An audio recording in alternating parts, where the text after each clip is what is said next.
ఆ క్రూరరాజు ఆ వ్యక్తిని మరుగుతున్న నీటిలోకి నెట్టివేస్తాడు. అతను అందులో పడిపోవడం చూసి ఆ రాజకుమారి వెంటనే తన మాయ ఉంగరాన్ని తీసి మరుగుతున్న నీటిలో విసిరివేస్తుంది. ఆ మనిషి చనిపోయాడని అందరూ అనుకున్నారు. కాని అప్పుడే ఆ వ్యక్తి ఆ కడాయి, పెద్ద పాత్ర నుండి హయాతుగా బయటకు వచ్చి ఎగురుతూ వేరే మంచు గడ్డలు ఉన్న నీటి కడాయిలో పడతాడు. మంచులో పడగానే ఆ వ్యక్తి గడ్డ కట్టడం మొదలవుతుంది. అదే సమయంలో అతని స్నేహితుడు ఫినిక్స్ అక్కడకు వచ్చి తన మండుతున్న ఈకను కడాయిలో వేస్తాడు. దానితో మంచు కరిగిపోతుంది. ఆ వ్యక్తి దాని నుండి బయటకు వచ్చి మూడవ కడాయిలో పడతాడు. ఆ మూడవ కడాయిలో మరుగుతున్న వేడి పాలు ఉన్నాయి. ఈసారి ఆ వ్యక్తి కొంతసేపటి వరకు బయటకు రాలేదు.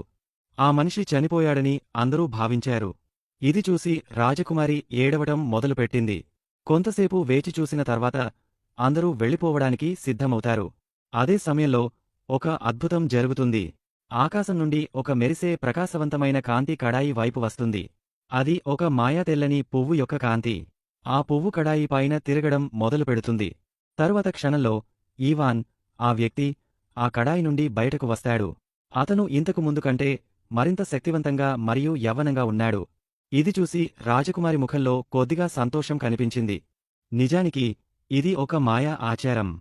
ఎవరైతే దీన్ని పూర్తి చేస్తారో వారు మునుపటి కంటే యవ్వనంగా మారతారు.